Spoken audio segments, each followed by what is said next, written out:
If you want to enable the step counter on the Motorola Moto G56, then in that case, first of all, we need to open the Fitbit app, which we can find in the Google folder. In my case, it is over here. If you don't have this app, you can download it for free from the Play Store. All you have to do is simply search for Fitbit. There we go, this is a Google app over here. And once we install it, we're gonna open it.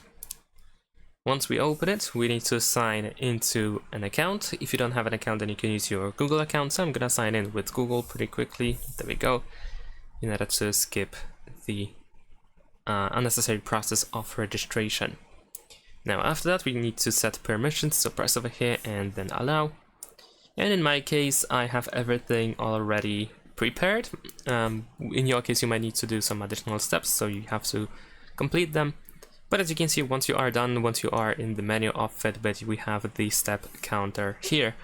Besides that, we can add a widget to the home screen so that you always have an option to look at the step counter. So we're gonna press and hold our finger on an empty space in the home screen, choose widgets.